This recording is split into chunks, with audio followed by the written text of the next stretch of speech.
Think about Wi-Fi. Do you think there is Wi-Fi in the center? There is a network, internet. There is, right? Do you know the password? So you cannot use it, right? Why am I saying this? Because this is in our lives. We all have the spiritual guides, the protectors, and it's a matter of us connecting with them. We need a password. So tonight it's about the password. We're going to release the password. So pen and paper or pencil and paper. At some point from now to the end, we were going to release the password. Who finds out the password will get chocolate. What? Look at the children. Okay, that you know the password? It's the Oh wow. Oh wow. Okay. So, that's the plan for all of us, okay? It's about the password so we can connect. Right?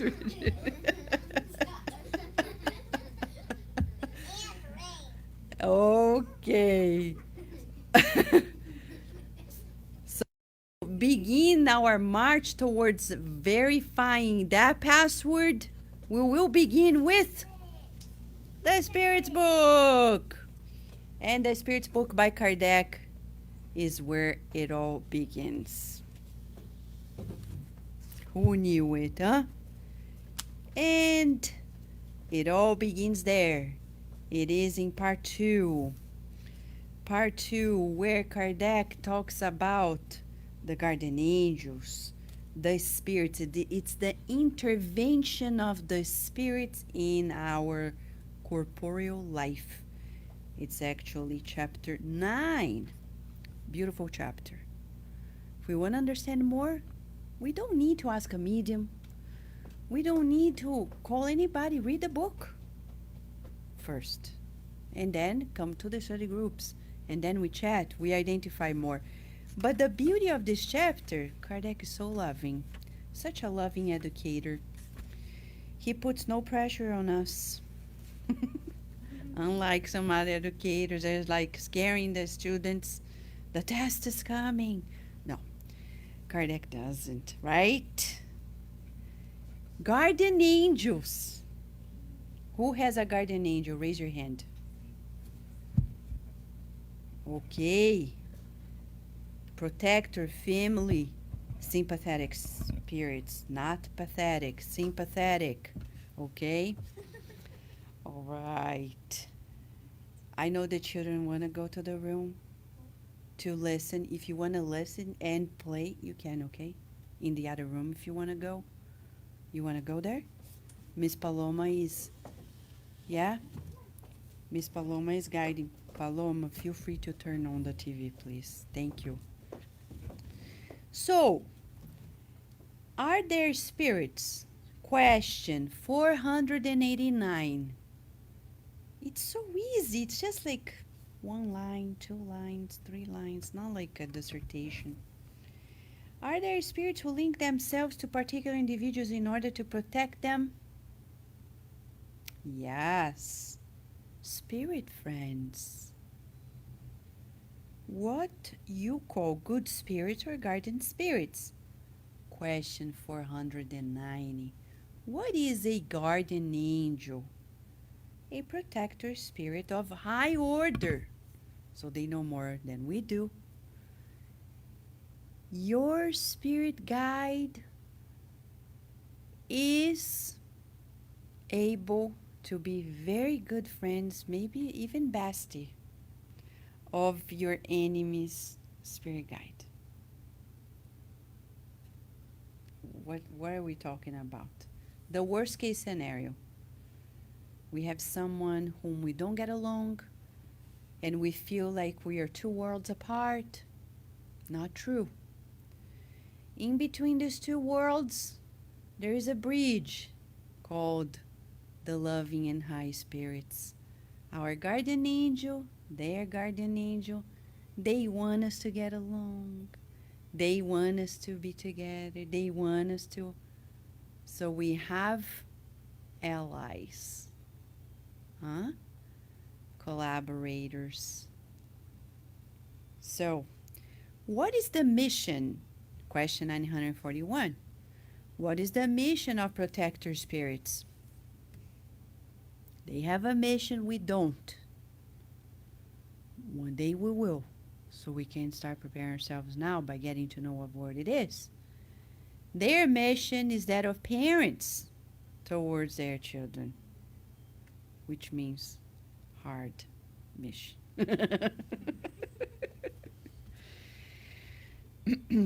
To guide their words along the path of the good. The guardian angels will never say, yeah, don't talk to that person. No. You say, pray for that person. Yeah, you may not go to the movie theater together, but you pray, send good thoughts to help them with their counsel, so they are advisors in our lives. It's almost like, wow, huh? You think only the president of a country has advisors or CEOs? We have high order spirits as advisors in our lives to console them in their afflictions and to sustain their courage in the trials of earthly life. So they are kind of a personal trainer. They know exactly what we need, and they are prepared to coach us so we can succeed. It's challenging for us. They are never going to say, yeah, take a vacation, you're working too hard. They're never going to say it. Chico Xavier never heard that from Emmanuel. On the contrary, when he was tired, he was discouraged, Emmanuel said, stand up and go help somebody who is in greater need than you. Oh, Emmanuel, yeah. Go. And then Chico, as a good mentee, he followed through, and the history tells the end of the story. Last week, Geraldo Lemos Neto was here, and we're delighted to know details after details after details.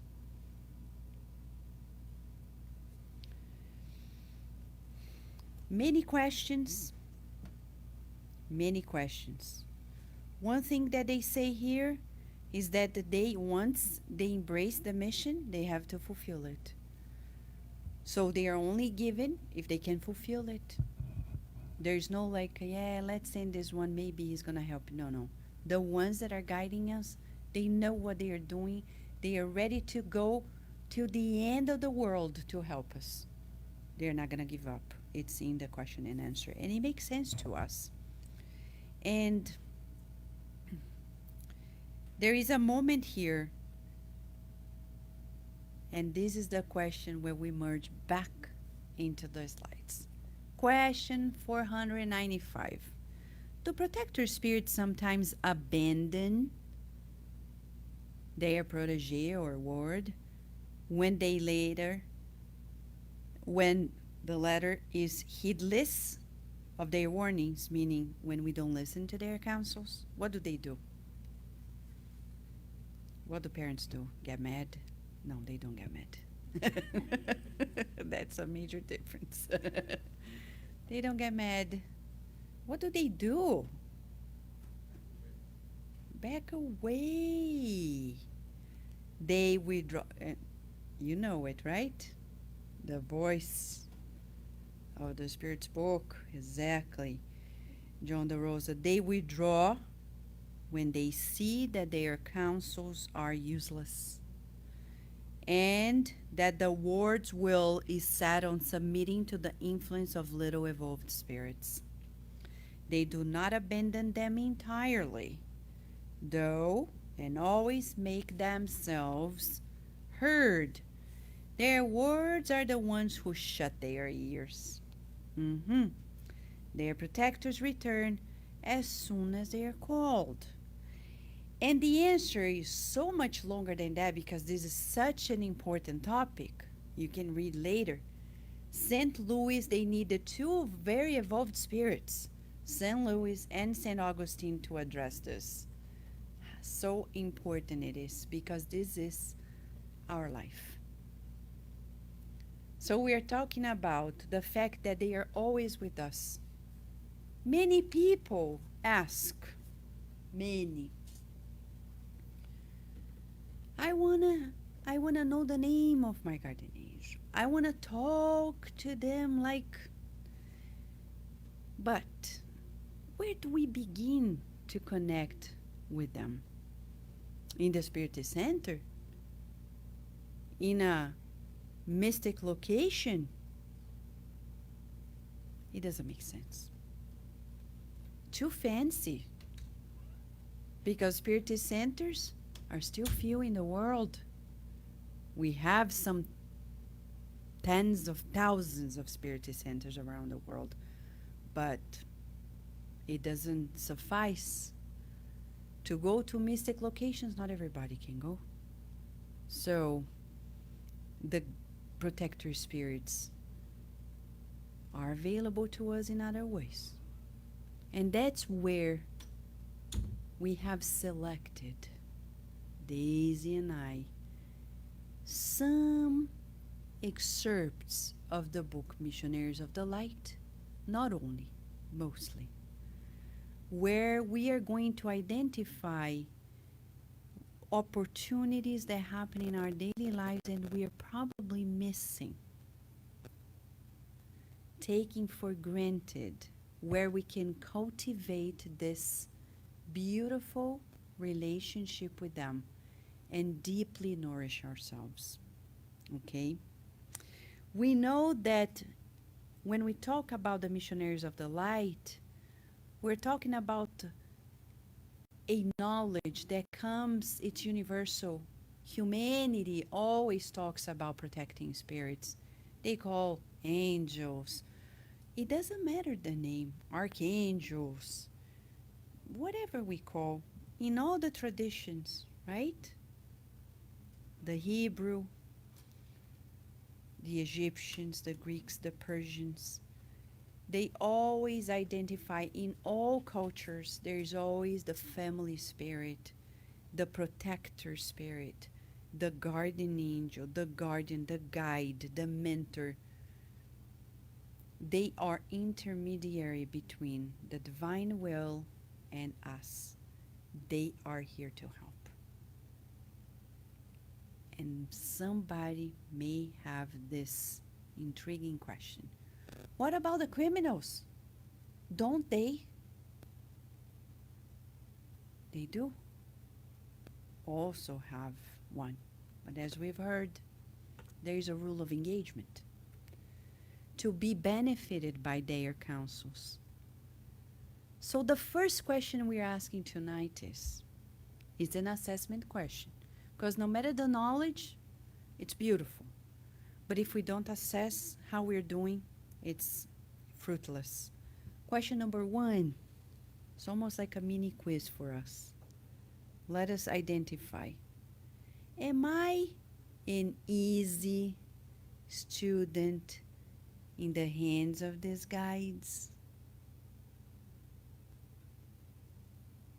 Scale 0 to 10. Easy, 10, 0. Not easy at all. 2. Am I obedient? When we say obedience nowadays, people are like, obedience, oh my gosh, I do what I like, what I want. We are in this phase of the earth where people think it's so beautiful to do whatever you like, that when the spirits say, do this, you're like, I'm not going to do it. And then the end result is dramatic. So let's assess. It doesn't matter, you don't need to say to anybody, but let us identify. Am I being obedient? Am I being easy in the hands of this guidance?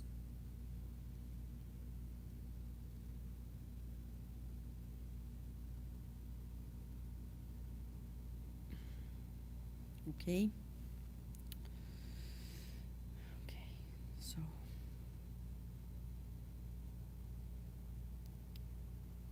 we all know that they have wings, right? No, they don't. This is just figurative because they can fly. Volitation, we call in Spiritism. The white wings and the halos of the angels first appear in the Christian art during the time of the Emperor Constantine, the 3rd century after Christ. But in spite of it all, we know that these higher spirits are able to go places faster. They can go from one sphere to the next more easily. And we can read more about this interaction between two realms in the books by André Luiz. And that's why now we're going to take a short journey with André Luiz, Mentor Alexander, according to excerpts of the book Missionaries of the Light, Liberation, where we can identify the main occasions in our daily lives in which we can connect. Okay? We'll probably be surprised because we never think about it. But it's there, right, Daisy? So Daisy's gonna tell us this first part. Right, Daisy?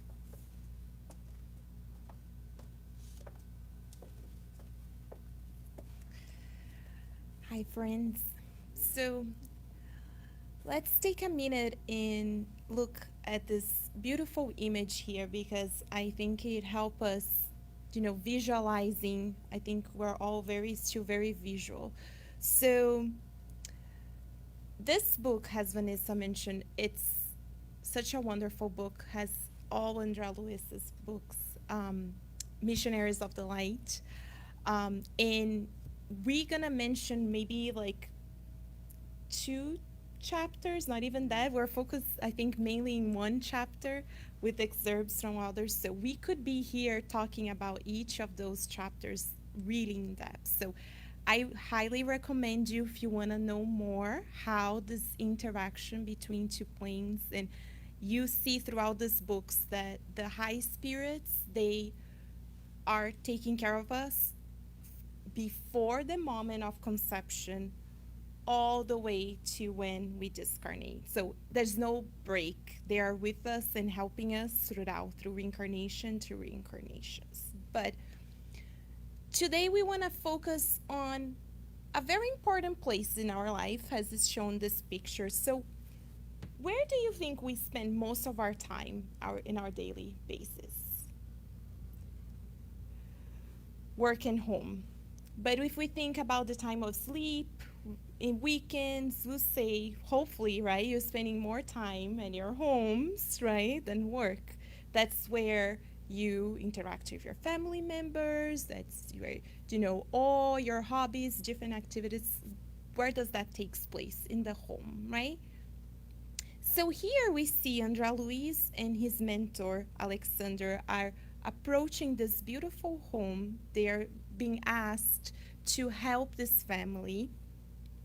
And you can see that one of the mentors who is assigned for that family is there waiting for them. So you see how, it's so beautiful, I think, for me to imagine, the kind spirits coming to help, they are there, they're worried about us.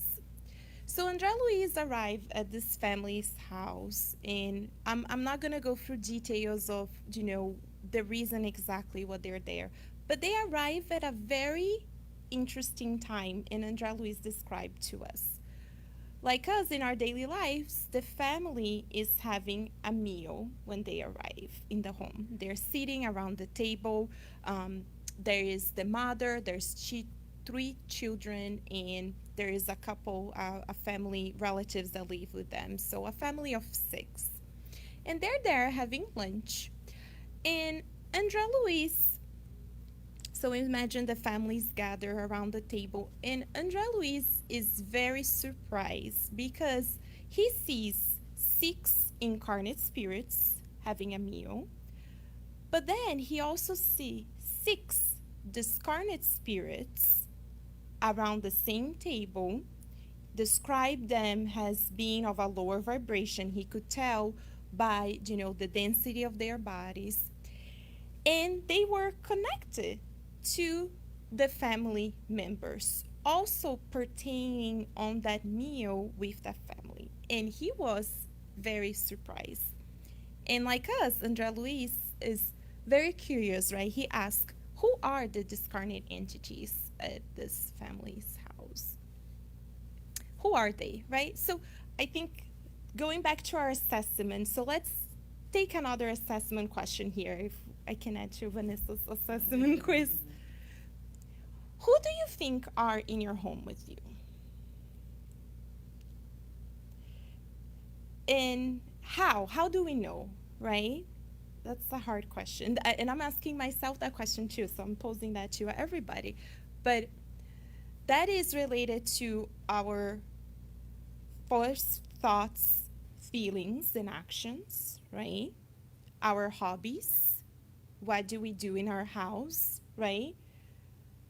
The programs we watch on TV, the activities that we do. Do we like to read? Do you think if you like to read good books, that would be good spirits?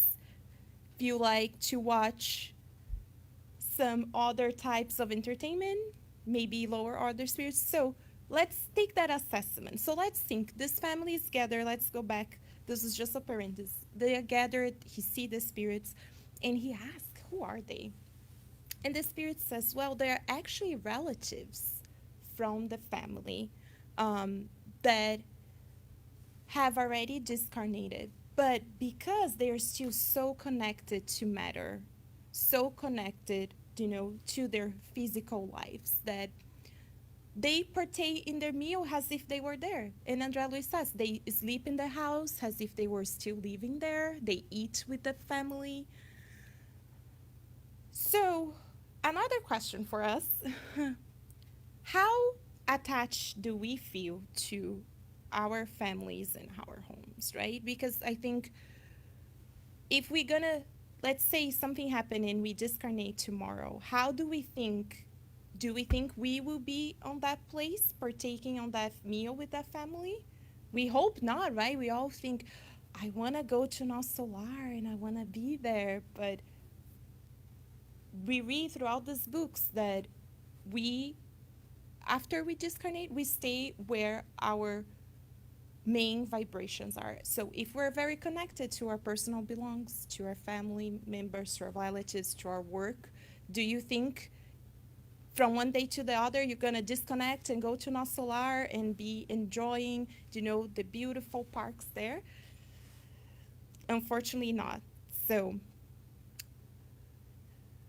he says, well, because of their heavy vibrations, they create this morbid attachment. So because they are still so connected with the matter, they are there partaking on this meal with this family.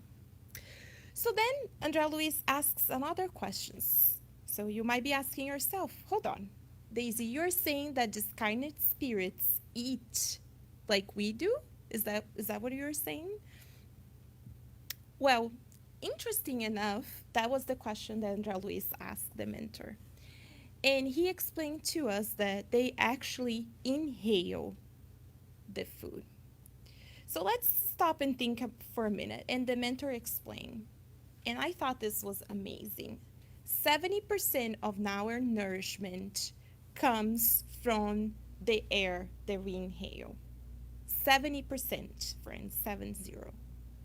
So we think, oh, eat well. We should all be, eating well, having healthy life. But do we remember to breathe, right? Vanessa's always reminding us, like, do you take a moment to really nourish your body?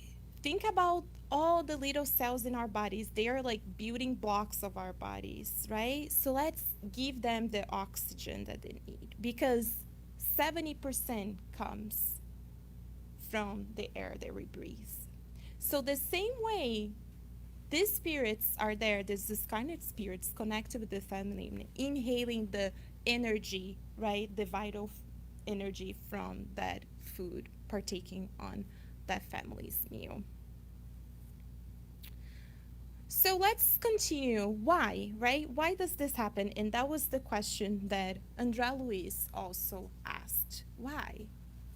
And the spirits are very straightforward and they don't sugarcoat it for us, which is great, right? Because we need reinforcement. We need to read. We read this and we're still like puzzled, right? We read, we don't apply. So they go straight to the point. They say that ignorance and suffering homes lacking religious foundation are immense.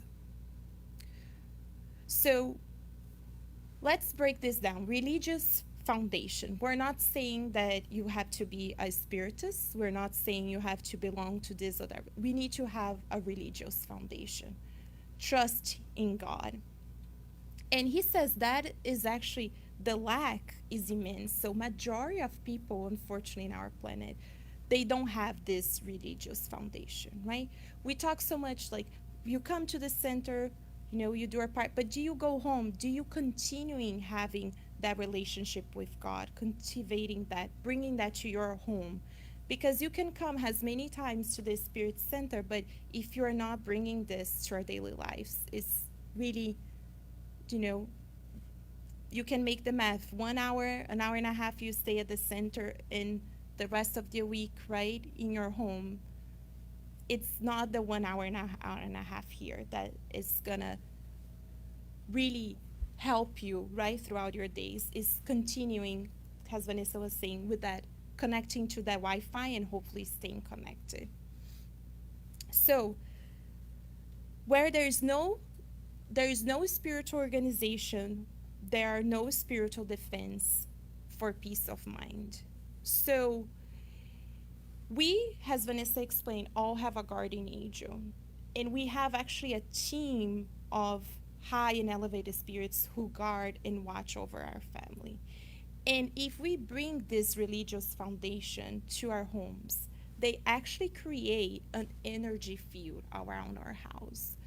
And that family, as we just described, that wasn't present. So Andrea Luis is there, and the lower vibratory spirits, they couldn't see him and the mentor because of their vibration.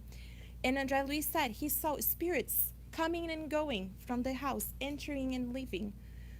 So we're so worried about locking our doors at night, but let's think about how do we really lock our spiritual doors of our homes? Because we can maybe lock the physical door, but if we leave our spiritual door open, who would be the spirits who will be there with us? So if we practice the God at home, right? We're always talking about the God at home. If you have, that religious foundation, we're going to talk a little bit more about prayer, reading an enlightening book, speaking to God, having that relationship. You are creating a protective barrier in your house.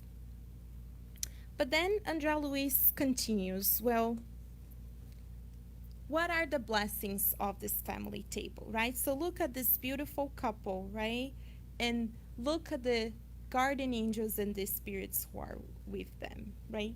So I want to read because this part, it's so beautiful. It's really hard to put in other words how the mentor describes to us the blessings of the family table. Something that sometimes we probably take it so for granted, right? Nowadays, you're in a rush. You are eating and changing and feeding the child and running out the door, right? Do we really practice even this anymore? Like sitting around the table, enjoying a meal, turning off the TV, talking, look at our, family members in the eyes and ask, like, how was your day? How was it? Right? I think it's not something that our society do that anymore, right?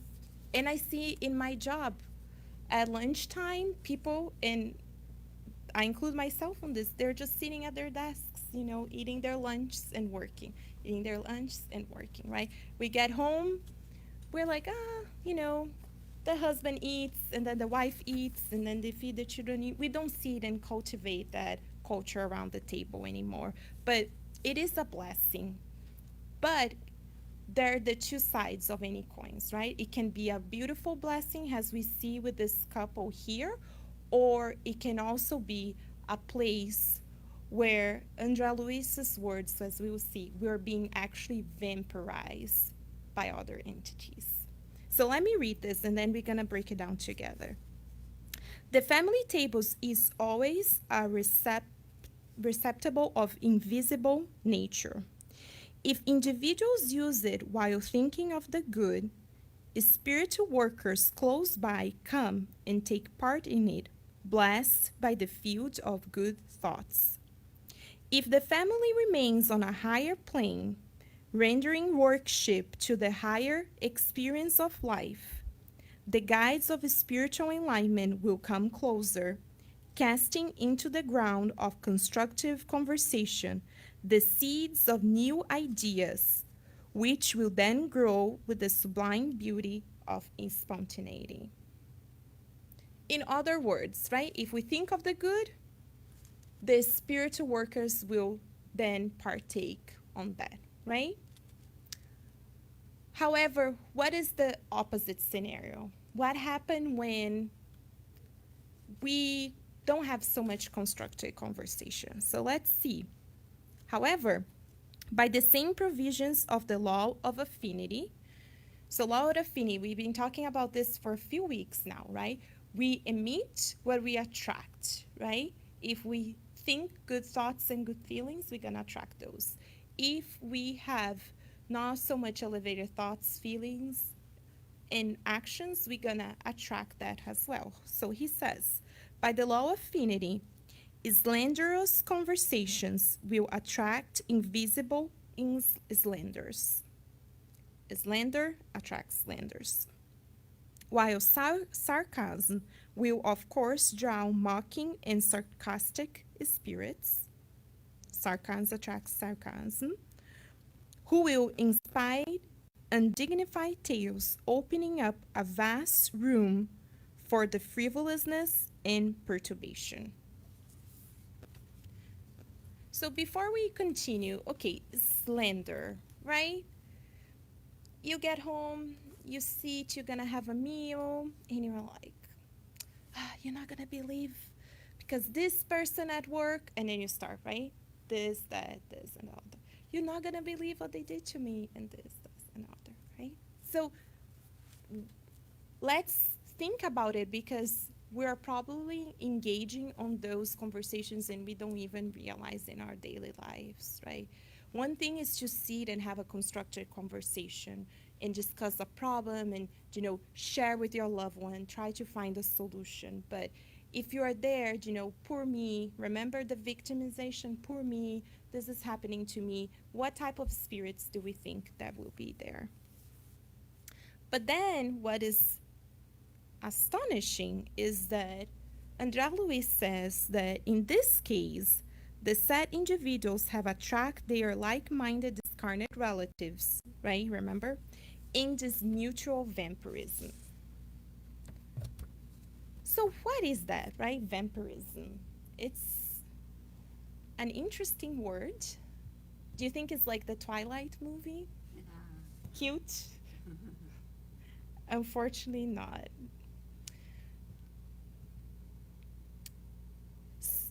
So Andrea Luiz asked the question, what is vampirism, right? We think about a vampire, and it is exactly as they will describe it. It's an animal, right? Like a vampire, it's like sucking the blood of a prey or someone else, like the vital energies.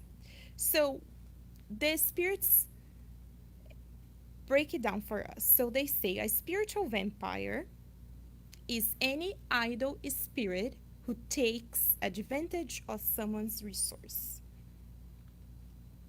Again, let's break this down together. Idle. So if you look at the definition of idle or idleness, it says laziness or lack of work. Work. We know the word work in Spiritism, we learn that work is any useful activity. So if you're cleaning the house, you're working, right? You're not being, if you're taking care of the children, right? You're going to the grocery store, you're helping your family, you're cooking a meal. What is interesting is that you can be at work and being idle. And it actually happens, I think, a lot in our society nowadays. Because you see, and I I work with students, so I see unfortunately students in the classroom, so where they should be working and learning, and what they're doing, they're browsing Facebook, they're online shopping. So you can be at work and being idle. So don't say, "Oh no, but I work." Do you really work? If you put down, okay, let's say you log in your hours, right? I have every week to log in my hours at work. Do you log in your hours? You say, okay, 8 hours a day. How much of those 8 hours were you actually working? Have you guys made that math? So hopefully it's most of that. And that's an assessment question for me too, because it's really, we need to be thinking about those things, right? It's so easy to say, oh, it's happening to someone else, but we're here to take this assessment together. So idleness. So lack of work. And then the second part is taking advantage of resources.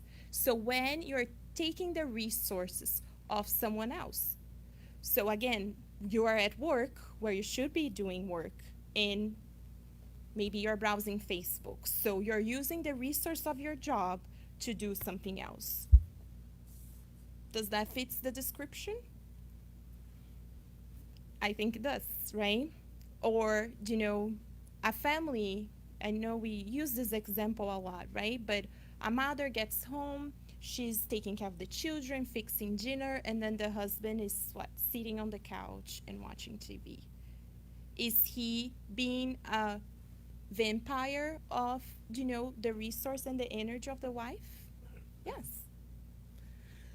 So this, if I could kindly put, a parenthesis here, it's it's any idol incarnate and discarnate spirit. So it doesn't, spiritual vampires doesn't happen only, discarnate to incarnate. It can happen incarnate to incarnate, discarnate to discarnate. So we all in some point either engage in this ourselves, or we were subjected to this ourselves in our lives. And that's what Andrea Luiz described is happening in that family environment, right? The relatives who had passed away are there, they're partaking in the meal, their vibrations are low. They feel, as we do, they feel hunger, thirsty, they are cold or hot like we do, because they are still at a lower vibration. So they think they need to be there, that family, partaking that meal, right? But the relatives are also not helping, right?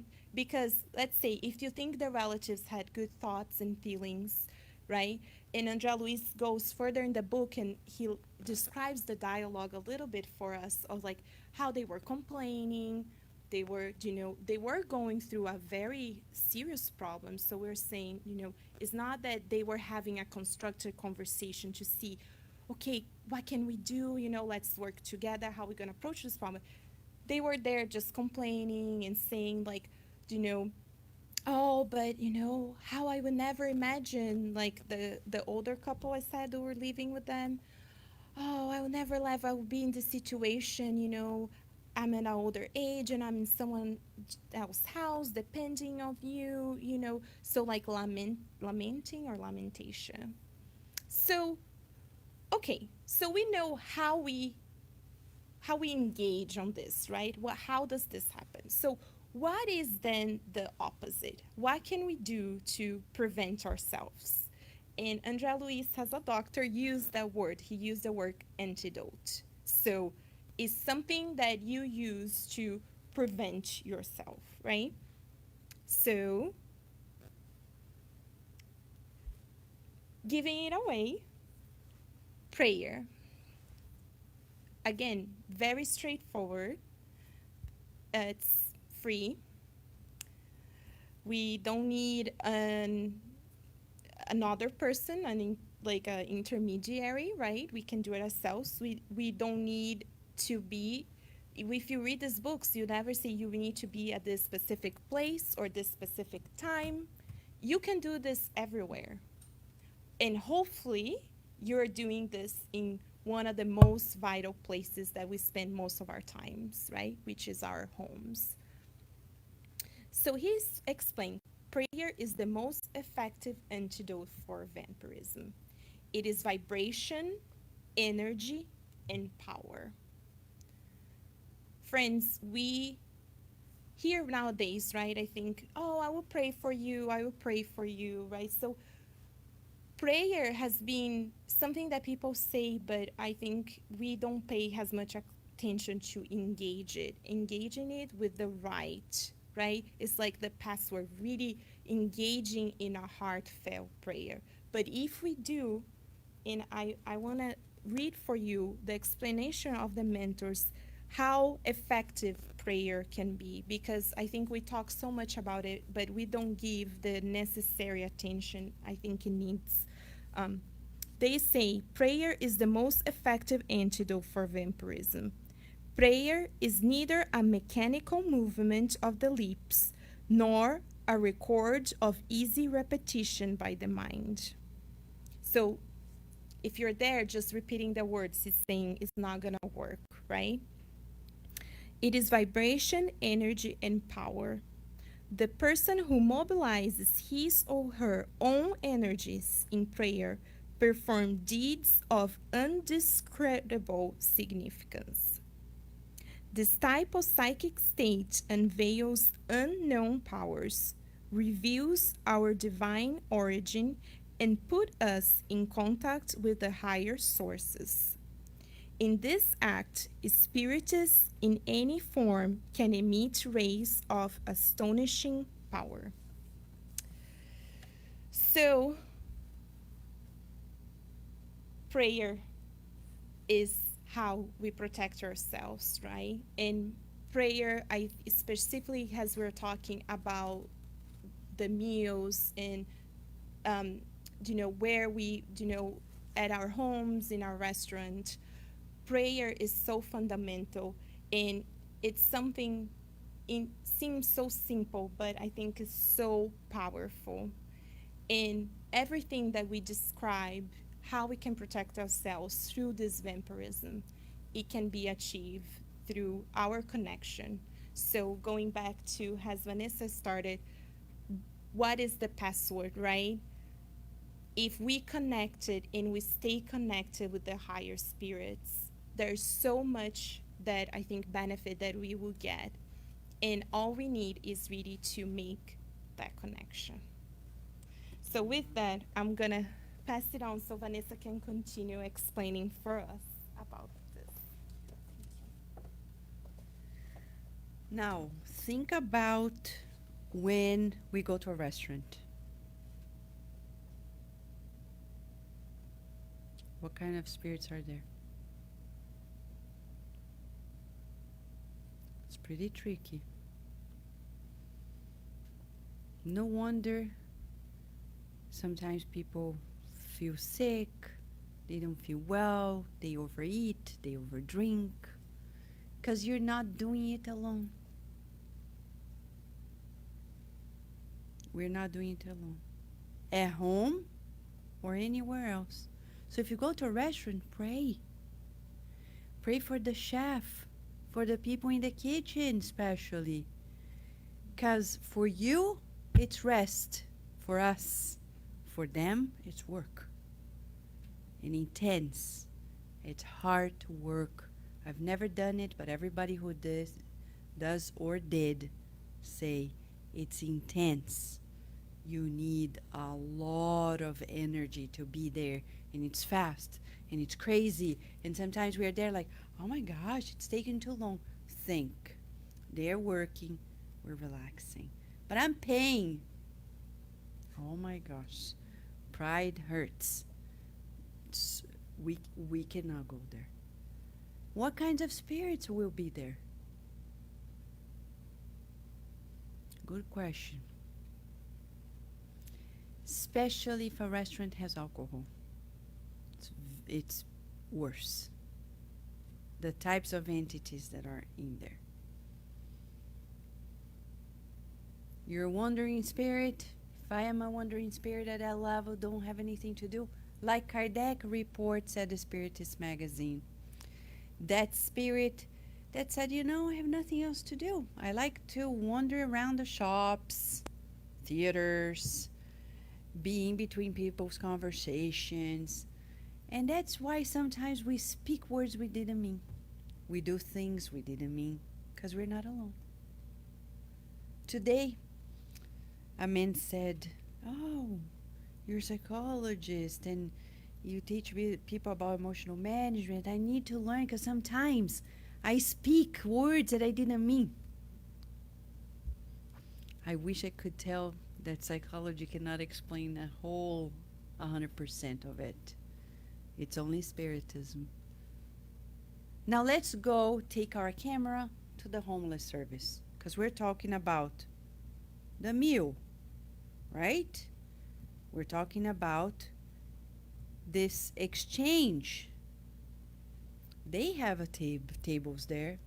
We put flowers. Why? To tablecloth, flowers. Why do we organize ourselves? So we can make them feel in a secure environment, caring, clean, loving. It's beyond the food. They sit. How do we secure that the conversation that they are having there is not going to disrupt? Now, let's go one step further as Daisy explained. When André Luiz explains to us, both in the Missionaries of the Light and the book Liberation, developing the concept that started in chapter 35 of the book No Solar, about spirit vampire. If I go to the homeless service and I stay there doing nothing,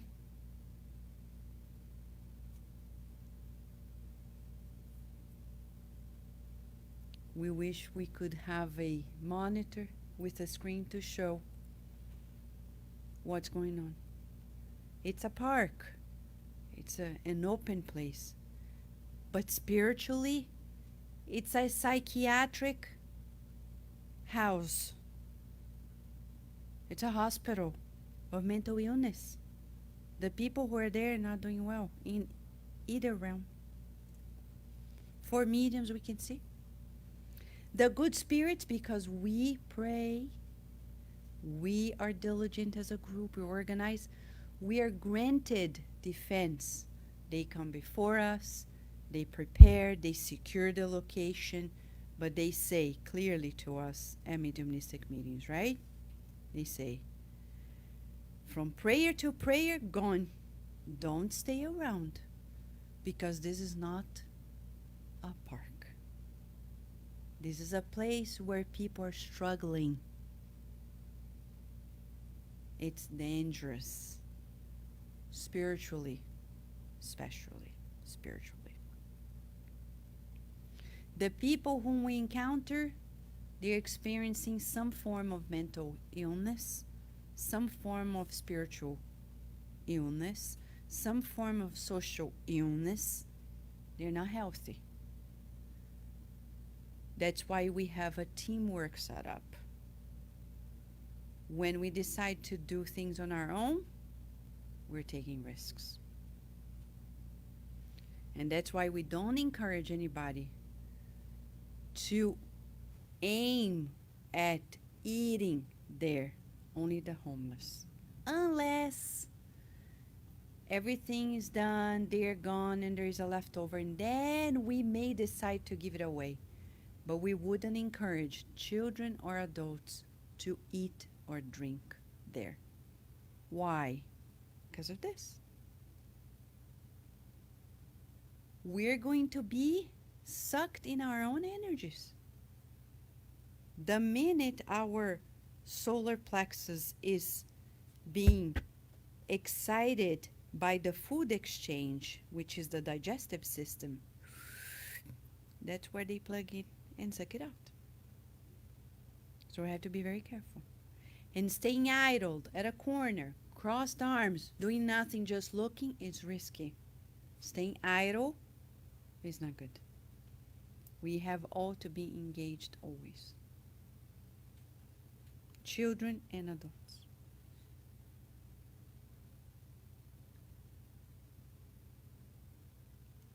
In our daily lives, anywhere we go, at a party, now it's still summer, people are enjoying, think.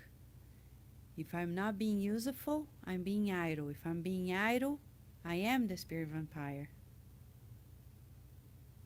And whomever is a spirit vampire is connected to vampire spirits.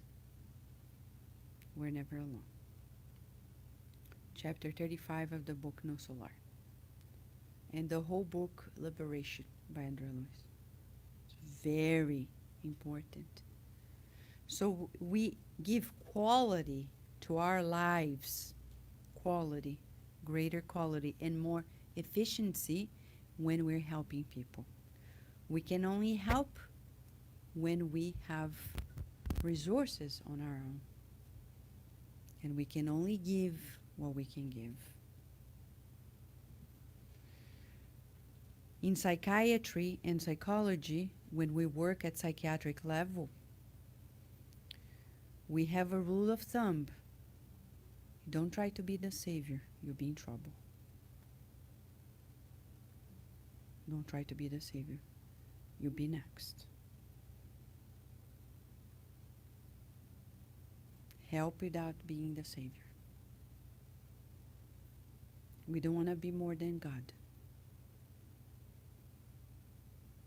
If God is allowing people to experience what they're experiencing, we can help, but not save.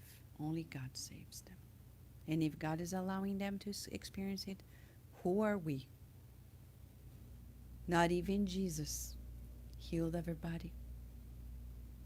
And Jesus is supervising all of us with his team. And yet, we have the spiritual green light to experience what we need to experience. It's what we call humility. When we're too proud, we get into trouble. So this lesson for us is to humble ourselves and say, let's be useful. And only God saves people. In our families, in our neighborhoods, in our country, anywhere in the world. Now people are talking about the Amazon, the burning of the Amazon, as if, hey, pray. Blaming games don't take anybody anywhere. Yes, we can push to greater awareness, but what are we doing on our end? Maybe I'm not putting fires in the Amazon, but I'm putting fires in my family, creating intrigues in our beautiful community, gossiping or not helping. This is as criminal as burning the Amazon forest, or more criminal. I don't know. Because we're talking about the killing of people's image, people who work hard to help a community, and we go there and slander them. Or we're power struggling. So instead of thinking, oh, the problem now is the Amazon, no, the problem still continues to be inside of us. Still.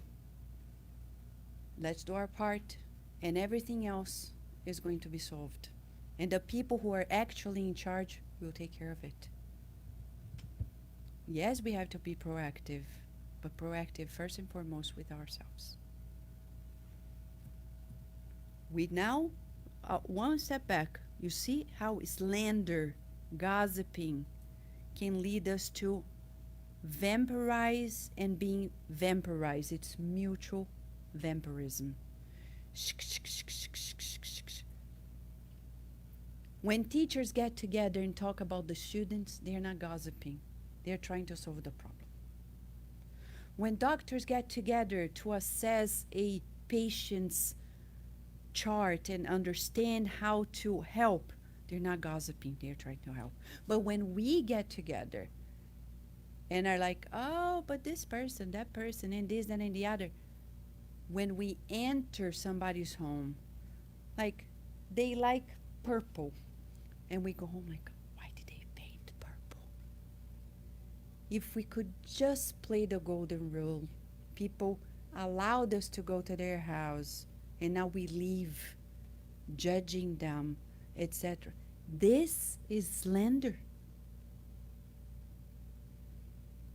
And we then are susceptible to the spirits of low order who love it. They're delighted in this type of low order conversations. Let's not forget of Judas. Judas he lacked humility, and he was like that. He entered the discipleship of Jesus, and instead of being humble and accepting, he thought he could be better. How many people enter spiritist centers, beautiful schools, organizations, work, and they see and they think, I can do better, I'm better, I have a better plan. This is the Judas syndrome that the good spirits told us in our mediumistic meeting. Humanity is always being challenged at experiencing this Judas feeling. So what do we need to do? Humble ourselves and respect people as we'd like to be respected. Our families, our relatives, homes, and whatever they want to do. If they want to do it, God is allowing them. Who am I? Well, whatever. Unless they are trying to disrupt our lives. And then we can put some boundaries. But we cannot change anybody.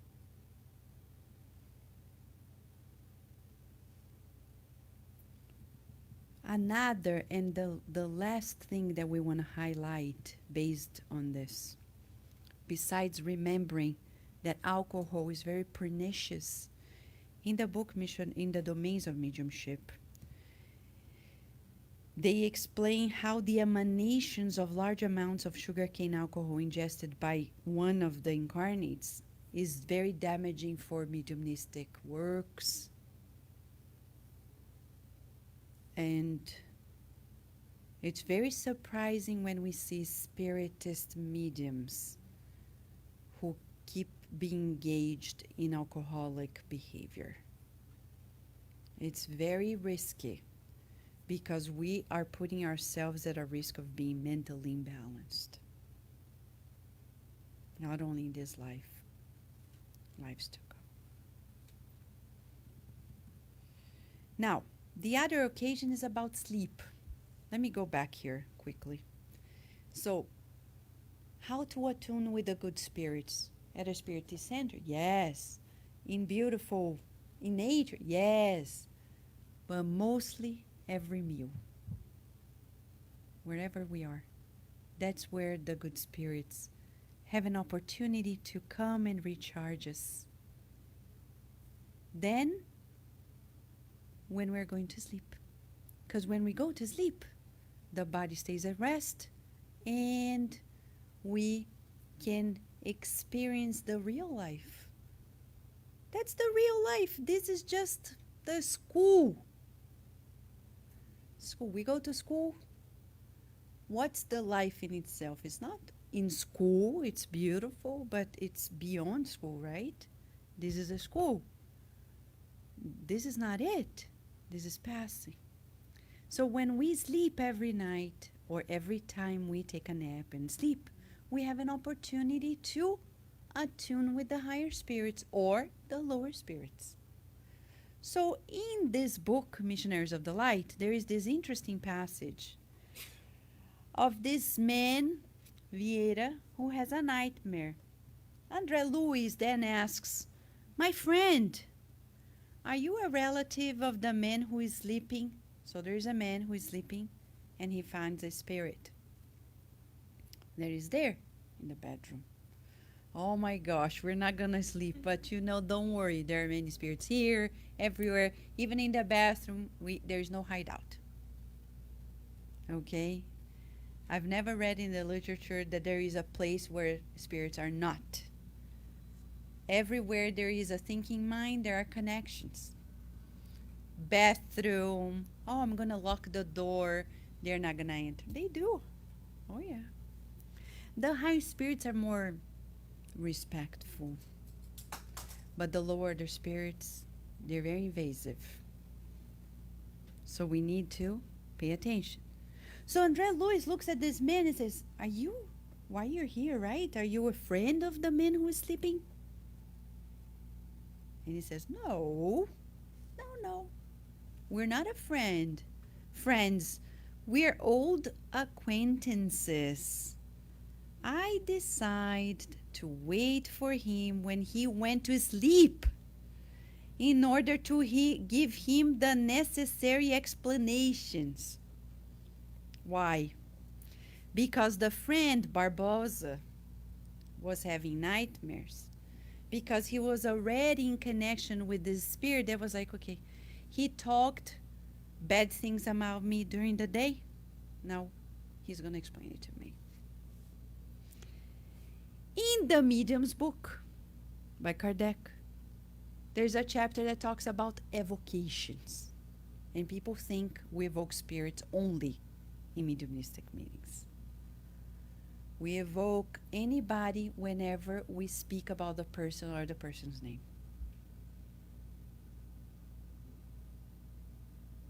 We're going to talk about President Obama. God bless you, President Obama, and President Trump, and whomever president is in the world. Because we evoke them. And if we know the person, we have a connection. And if this person is not very evolved, they're going to come and fight. And sometimes, literally, people fight. And they think it's just a nightmare. It's not. It's a real encounter.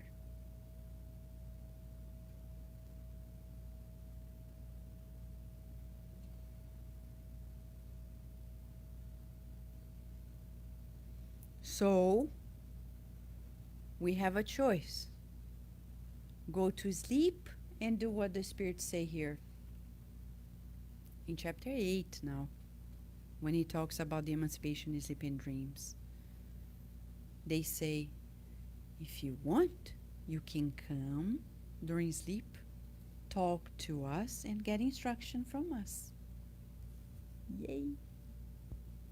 I cannot pay tuition, don't worry. You can register in the universities in the spiritual realm. You can do any course you want as long as you really want it. It's not like, I wish. No, I want it. You enroll. Take any course. Can you imagine any course? Good course, right? Any.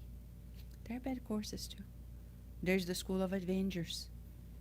And we hear about it in the book Action and Reaction. If we want to learn how to be a good Avenger, and this is not about superhero, it's about really being bad, really bad, we can take courses and refine our bad skills. It's up to us. So that's why we need to teach our children.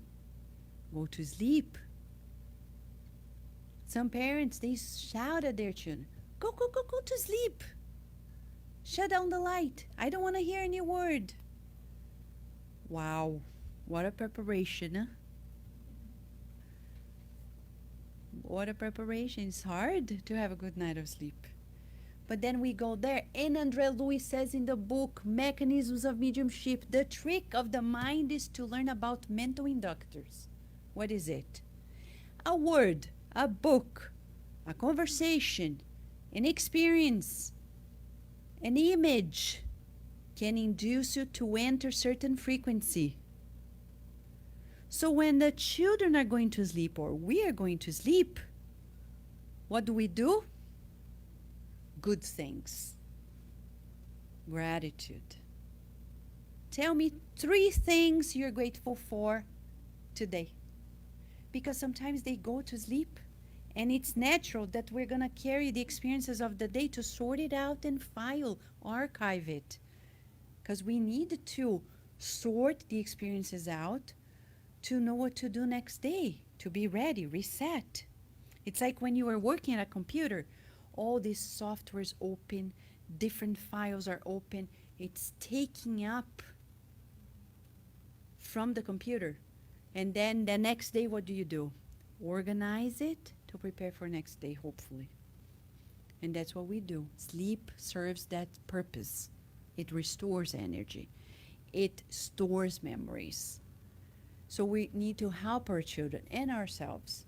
For us and our children, a good book, a good affirmation, a beautiful song, and encouraging the department of creativity. We learn in the books out in life. Even as adults, talk to your children. Ask them, what do you think you're going to do in the spiritual school where your guardian angel is going to take you? At first, they may say, I don't know. Say, oh, I think they're going to take you to the lab today. They're going to teach you special coding techniques. Maybe we haven't learned it yet here on the earth. Oh, really? And children really quickly engage. And we're not lying. It's possible. The guardian angels of theirs are there. They have a plan. They have a curriculum. Because during the night, they are preparing those children for what's going to happen next in this reincarnation. And the same for us. Where's my guardian angel going to take me tonight? Wow. It doesn't matter how many hours you sleep. It's about quality, not quantity. Oh, to a department, a bookstore of books that were never published on the earth. To show you books that one day will be published. I don't know. So we can read. Or to a prayerful meeting. Or to a language course. Think about it. It's endless, the possibilities. Because we are the ones who are co-creating on earth. So then sleep time is adventurous. It's healthy. It's happy. When it's not, what do? Pray. So Emmanuel often said, before you go to sleep, Chico, read a message out loud. Say a prayer. Whomever is there is making a choice. This is our choice. The password. The prayer. If we pray when eating, sleeping, then we have the password. And during sleep, we can be healed like Antonio. Antonio, I'm not going to give much details, but he was healed during the night. And people think, oh, healing's only in certain occasions, John of God, and this and that. No. It can be in your home. André Luiz repeats in all of his books. Chapter 2 of the book Evolution into Worlds, he talks about spiritual surgeries that may happen during sleep time. In this case, in the Missionaries of the Light, it's amazing. This man, he had arteriosclerosis. He was about to have a stroke, but he needed to stay 5 more months on earth to help solve problems that would affect the whole family. So the spirit said, no. The stroke is not supposed to come now. So what do? Alexander approaches. Before I tell you that, let me share. The excessive worries that he had created this cerebral disorganization.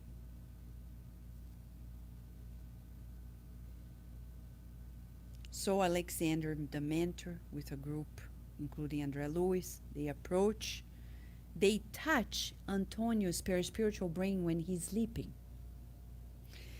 And he applies the passes, donates fluids, vital fluids, in 15 minutes.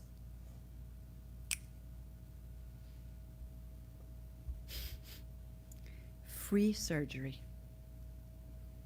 Don't need health insurance. Physicians just knew it, huh? We could save many people's lives.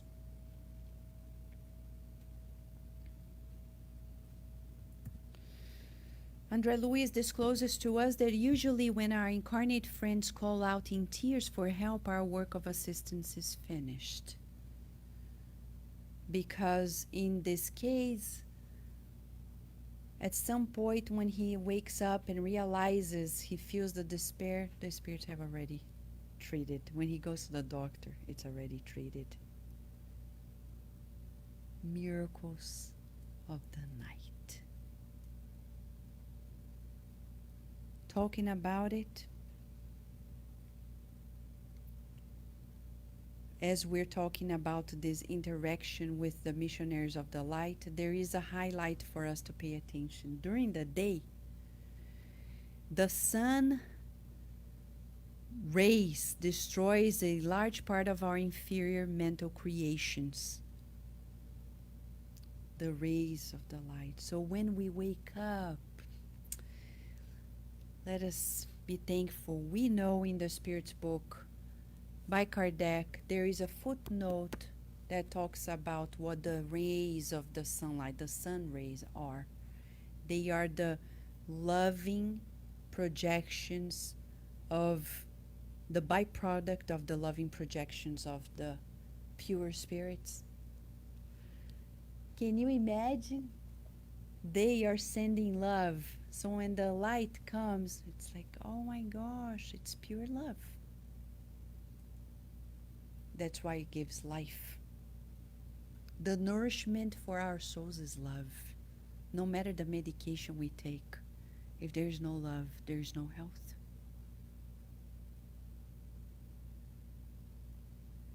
And what happens during the night? At night, when the moon's magnetism favors creations of all types, good or bad, we must be more vigilant. So full moon, be careful. It's a real thing. There is an event. During the night, especially when the magnetism of the moon is around, whatever we're thinking, good and bad, is going to be magnified. So we need to pay attention. And this is not mystic. There is an electromagnetic explanation for it. But why we're bringing this about? We can connect with the higher spirits through prayer, but we need to make an effort, making a choice. What do we want to do? It depends on us, on our emotions. At the end of the day, the conclusion for us is we need to select our emissions. What are we emanating to others? How am I going to connect with the high spirits if I don't make an effort to be loving and kind? I'll be this disobedient, rebellious kid. The guys are saying, come on, give a hug, say hi, be embracing, be tolerant, be patient. And we're like, no, I don't want to. They don't deserve it. And we want them to protect us. But we are not being cooperative. So selecting our emotions with positive emotions, emotions that will trigger in us this divine communion. This divine communion. That's why we want to go back purposefully to finalize to the slide of the prayer. Because when we want to tune with the higher spirits, in the streets, at work, at a meal, at sleep, we want to know that this communication with God is everything. Talking to Geraldo Lemos Neto before he left, when we were home, I said, Geraldo, I've realized that we spiritists need to pray more often. And he said, Vanessa, it's so interesting because you're saying that. Because when I talk to Sister Aila, who is one good friend of spiritists in Brazil, she mentioned that to Geraldo. She said, spiritists, Geraldo, are very good at doing charitable things, taking action, doing things and events and giving lectures. But when it comes to prayer, we're not very good at it. We don't cultivate a prayerful life. We're able and capable at sitting together and having a meal together without prayer, without raising our thoughts together to the Creator in gratitude, or whenever. So we have not been able to cultivate it. Tonight, we're rescuing that mishap, I would say, because in the Spiritist literature, if we go to Kardec, he was big on it. So big that he dedicated the last chapter of the Gospel According to Spiritism to a collection of prayers. And many people come and say, well, why do we need it? Because we need it. And all the occasions. But Vanessa, so we pray all the time? Yeah, but you don't need to say it out loud to people. You take your children to school? God bless you. May this day visualize the light. Any occasion, you're traveling. It's risky, you never know. Pray. You're driving, pray. You're at home, pray. Taking a shower, pray. Because it's communication with God. And thus, we connect with the Wi-Fi of the high spirits. Psh, everything else is a miracle. But what is prayer, right? That's our homework. What is to be prayerful? To stop everything? Or to acknowledge this connection, cherishing it, knowing that there is no chance. Everything has order in the universe. Exciting, huh? Who is ready for the adventure of the night? Or of the table? Or of the shower? Beautiful things. Okay, friends? So we're going to wrap up with the passes. We're going to have the magnetic spiritual passes. We're going to dim the lights. Thank you, Tony.